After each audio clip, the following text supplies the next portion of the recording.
कैथल पहुंचे नायब सरकार में राज्य मंत्री कृष्ण कुमार बेदी। हरियाणा प्रदेश में हो रही है नरेंद्र मोदी की रैली। मोदी की रैली को सफल बनाने के लिए लगाई गई है भाजपा नेताओं की ड्यूटी। इस दौरान कैथल के कपिल कमल में पहुंचे थे राज्य मंत्री कृष्ण कुमार बेदी। बीमा सखी योजना के कार्यक्रम विधानसभा कैथल की बैठक जिला कार्यालय में कृष्ण कुमार बेदी ने की शिरकत। बीमा सखी योजना महिला सशक्तिकरण के लिए मजबूत कदम। कैथल के कपिल कमल कार्यालय में कृष्ण कुमार बेदी ने प्रेस वार्ता कर दी जानकारी। महिला सशक्तिकरण के लिए एक बहुत बड़ी महत्वाकांक्षी योजना हमारे माननीय देश के प्रधानमंत्री नरेंद्र मोदी जी लेकर उसको लॉन्च करने के लिए हरियाणा की पानीपत के ऐतिहासिक धरा पर आ रहे हैं 9 तारीख को। और उस कार्यक्रम के अंदर किस प्रकार से कार्यकर्ताओं के साथ साथ महिलाओं की ज़्यादा से ज़्यादा भागीदारी रहे, इसके लिए आज चारों विधानसभा क्षेत्र की हमने अलग अलग नेतागण ड्यूटी लगाई है। सभी आज आ रहे हैं। गोला में हमारे संगठन महामंत्री फणिंदर शर्मा जी आएंगे।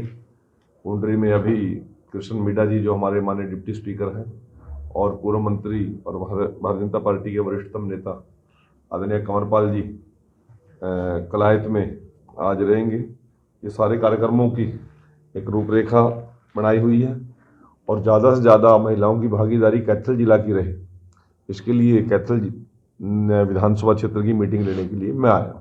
क्या योजना है, क्या लाभ मिलने वाला है?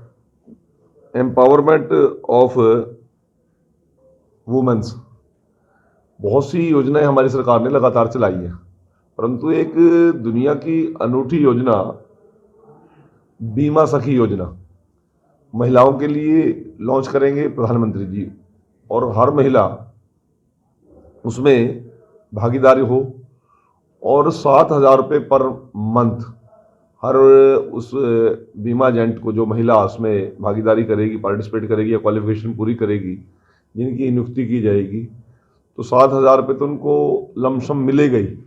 और महीने में 2 यदि वो पॉलिसी तैयार करती हैं तो उसका कमीशन मिलेगा, और दूसरे साल के अंदर 6,000 रुपये, और जो पॉलिसी करेंगी वो उसका कमीशन, और तीसरे साल में 5,000 रुपये, और जो पॉलिसी करेंगी उसका कमीशन प्लस। जैसे जैसे उनका एक्सपीरियंस बढ़ेगा, उनकी पॉलिसीज़ का अमाउंट बढ़ेगा, लोग ज़्यादा जोड़ पाएंगी वो एक उनका आमदन का जरिया बन जाएगा। और जब महिला के हाथ में 10 पैसे आते हैं तो परिवार को सहारा मिलता है और उस महिला का मनोबल बढ़ता है। और ये 10वीं 12वीं क्लास की जो महिलाएं हमारी पढ़ी लिखी बेटियां हैं, बहनें हैं हमारी, उनको एक ताकत देने का देश की सरकार ये काम कर रही है। तो सर, एक तरफ आपने जो मोदी जी की रैली का निमंत्रण देने घूम रहे हैं पूरे मंत्रिमंडल है, दूसरी तरफ जो किसानों ने अपनी किलेबंदी मजबूत कर दी है, बैरिकेडिंग तोड़ने की तैयारी कर दी है, वो हरियाणा से रास्ता मांग रहे हैं, क्या करें? देखिए, मैं आपको बड़े साफ शब्दों में कहना चाहता हूँ, हमारी सरकार पूरी तरह से किसानों से बातचीत कर रही है। जो उन्होंने बात की थी देश के प्रधानमंत्री जी ने, उतना उनके लिए सब कुछ बेटर किया है। आयोग का गठन करने की बात की थी, वो उन्होंने कर दिया। सारी बातें एक तय कार्यक्रम के अनुसार चल रही हैं और हरियाणा सरकार ने तो रिकॉर्ड तोड़ दिए हैं। एमएसपी देश के अंदर देने वाला कोई पहला प्रदेश कौन सा है? हरियाणा। तेल पे पानी पहुंचाने वाला प्रदेश कौन है? हरियाणा। 24 घंटे किसान को बिजली देने वाला प्रदेश कौन है? हरियाणा। 72 घंटे के अंदर किसान की पेमेंट पहुंचाने वाला प्रदेश कौन है? हरियाणा है। पराली का सबसे बड़ा प्रबंधन हमारी सरकार कर रही है, ये हम नहीं करे, ये माननीय न्यायालय बोल रहे इस बात को। अब जो लोग किसानों के नाम पर केवल राजनीति करते हैं, हर किसान को देते कुछ नहीं, उनकी तरफ भी ध्यान देना चाहिए। हमारे यहाँ पे सूरजमुखी 6700 रुपये क्विंटल बिकी, और पंजाब में आपके बॉर्डर पर इस्माइलाबाद के साथ ही लगता पंजाब गैरी है, वहाँ पे 3500 रुपये, और उसकी पेमेंट भी आज तक नहीं आई। तो हम किसान के बेटरमेंट के लिए बहुत काम किए हैं, बहुत कुछ हमने किया है, कर रहे हैं। और मैं तो किसान जितने भी जत्थेबंदी हैं उनसे एक निवेदन करना चाहता हूँ कि आज किसान के सशक्तिकरण के लिए केंद्र की सरकार और प्रदेश की सरकार ने बहुत कुछ किया है। हमें आप लोगों के सहयोग की जरूरत है। ये योजना है, राज्य है सर, दिल्ली की बात करें, पंजाब की बात करें, दिल्ली के मुख्यमंत्री केजरीवाल पर हमला होता है, वहाँ सुखबीर सिंह बादल पर होता है, तो कैसे देखते हैं कानूनी व्यवस्था पड़ोसी राज्यों में?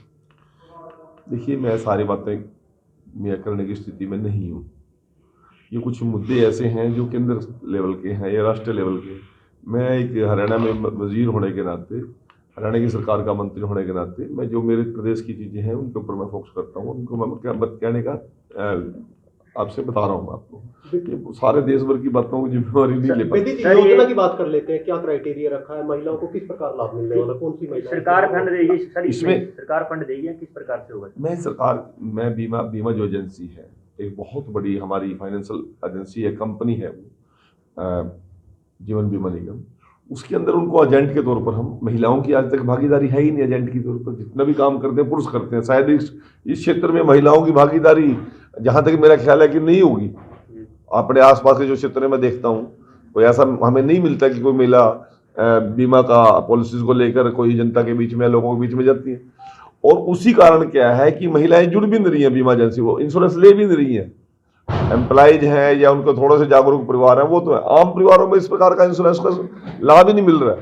तो यदि आम महिलाएं यदि इसमें भागीदार होंगी, एजेंट बनेगी, इसमें पार्टिसिपेशन करेंगी, तो आम परिवार की महिलाओं को भी इसमें इंश्योरेंस का लाभ लेने का मौका मिलेगा।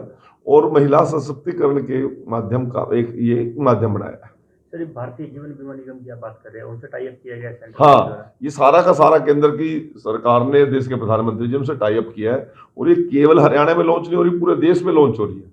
उन आदिवासी क्षेत्रों में भी लॉन्च हो रही है जहाँ महिलाओं को बहुत कम सुविधाएं हैं। उन पहाड़ी क्षेत्रों में भी, हर पूरे देश के हर एक जिले के अंदर इस प्रकार की स्कीम हम लॉन्च कर रहे हैं। तो इसमें फंड जो है वो सरकार पे करेगी या फिर जीवन बीमा निगम जो वो निगम से बात हो रही है, सारी पॉलिसी वहीं से चलेगी जी। तो ये कब से शुरू, क्राइटेरिया क्या रखा सर? ये 9 तारीख को लॉन्च कर देंगे ना। इसकी क्वालिफिकेशन और वो सारी टर्म्स एंड कंडीशन आपको मिल जाएंगी 9 तारीख। ऑनलाइन होगी या ऑफलाइन होगी सर? ये सारी की सारी ऑनलाइन सिस्टम। आप ऑनलाइन आप अपने आप को एप्लीकेंट अपीयर करेगा और जिस प्रकार की जिसकी क्वालिफिकेशन है, जिस प्रकार की उसकी मेरिट बनती है, परंतु ये महिलाओं का ही महिलाओं के लिए हो। तो आज कपिल कमल में भी पहुंची, यहाँ पर भी महिलाएं पहुंची है, क्या कुछ रिस्पॉन्स देखा आपने? मैं वही कह रहा हूँ, ये महिलाओं का सशक्तिकरण के लिए और महिलाओं की भागीदारी इस कार्यक्रम में ज़्यादा से ज़्यादा हो, उसके लिए ही आज ये बैठक की गई है। और उन्हीं बहनों को आज हमने यहाँ पर आमंत्रित किया है और लेके जाने की, उन बहनों को वहाँ तक पहुँचाने की जिम्मेवारी हमारी भारतीय जनता पार्टी की पूरी टीम की रहेगी।